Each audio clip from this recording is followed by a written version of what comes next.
Al-Quran bukan sekedar kitab bacaan. Al-Quran adalah pedoman paripurna dalam berkehidupan. Al-Quran adalah obat bagi setiap jiwa yang resah. Wa syifa'ul lima fis sudur. Al-Quran adalah petunjuk yang mengandung kasih sayang yang dalam bagi segenap lapisan kehidupan setiap insan. Wa rahmatul lil mu'minin, rahmat bagi setiap insan beriman.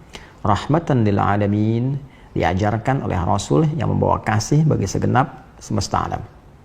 Al-Quran menghimpun semua nilai-nilai kebaikan yang memberi petunjuk pada setiap orang untuk beriman dan berperilaku mulia dalam tatanan aktivitas kehidupannya.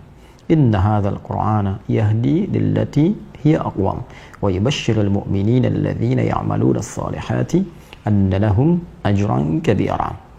Saudaraku, intinya Al-Quran dari Al-Fatihah sampai dengan An-Nas adalah kurikulum kehidupan yang mengantarkan pada kebahagiaan dan kesuksesan yang sejati. Al-Quran dengan itu begitu terhormat. Al-Quran dimuliakan, Al-Quran diagungkan. Tidak turun di satu waktu kecuali waktunya menjadi mulia. Dia turun di hari Jumat, maka Jumatnya menjadi Sayyidul Ayyam, hari dari semua penghulu hari-hari.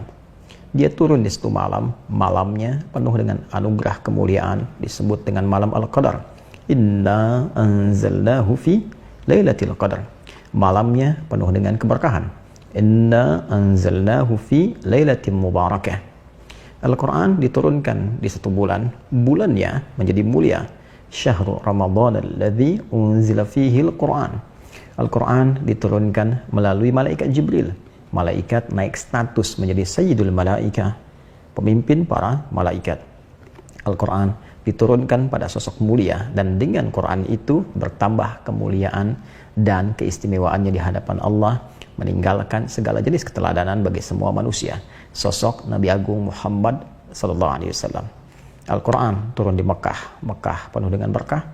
Al-Quran turun di Yathrib, Yathrib menjadi Al-Madinah, Al-Munawwarah. Al-Quran begitu agung, begitu terhormat, begitu mulia, begitu istimewa. Setiap bacaannya mengandung pahala. Setiap pembacanya mesti punya adab. Setiap pendengarnya mesti menyimak.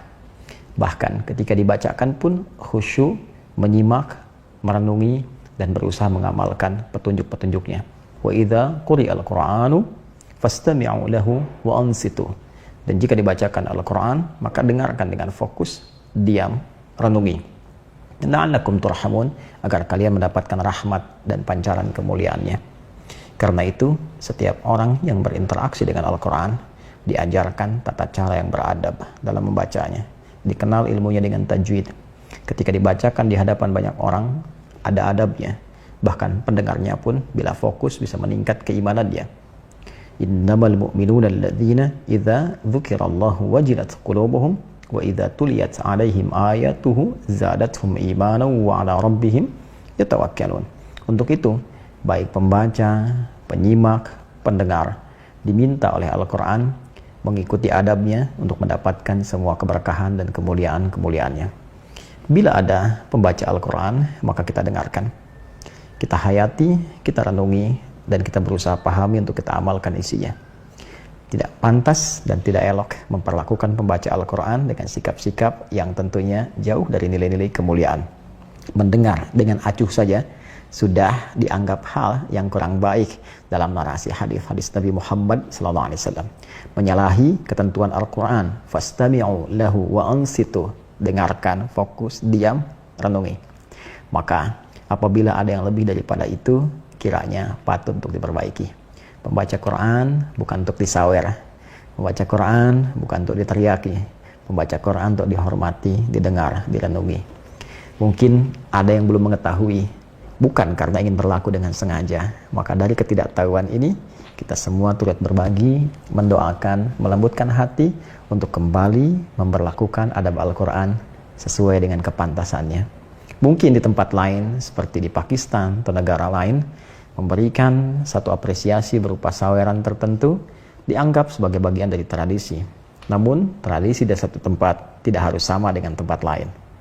Lebih daripada itu, Tradisi yang bertentangan dengan nilai syariat tidak harus dilestarikan.